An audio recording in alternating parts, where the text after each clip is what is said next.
पुण्यातल्या या जैन बोर्डिंग जमीन विक्री प्रकरणामध्ये 28 तारखेपर्यंत आता स्थगिती देण्यात आलेली आहे। धर्मादाय आयुक्तालयामध्ये आज तातडीची सुनावणी पार पडली।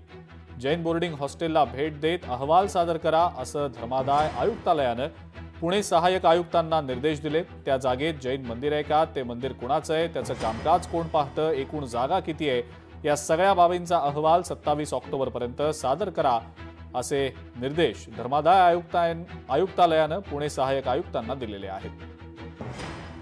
आजची जी सुनावणी झाली, जो आदेश मिळाला आहे याची कॉपी आम्ही ज्या संबंधित जे रिस्पॉन्डंट पार्टीज आहेत त्यांना तात्काळ सर्व्हिस करणार आहोत आणि 28 तारखेला जी सुनावणी होईल त्या दरम्यान ज्या आणखीन जे पुढील पुरावे दस्त हे सादर केले जाईल। त्यामुळे सर्वांचा आभार।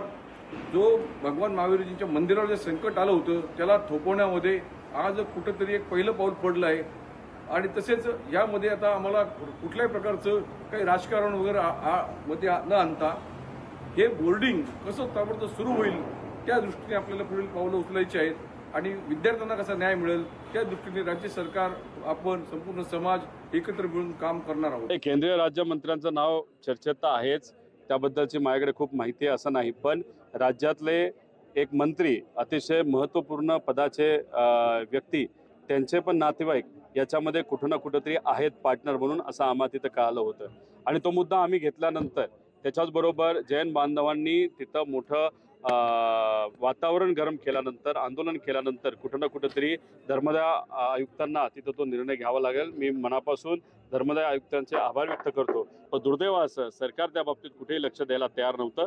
शेवटी या लढ्याला यश आलं, लोकांच्या लढ्याला यश आलं आणि ते जर न्याय कोणी दिला असेल तर धर्मादाय आयुक्तालय त्या ठिकाणी दिला, पण फक्त फाईल मूव्ह होताना एवढी फास्ट फाईल कुठल्या टेबलवर आणि कुठल्या विभागात मूव्ह झाली हे सुद्धा कुठे ना कुठे त्याचा अभ्यास केला गेला पाहिजे असं वाटतं।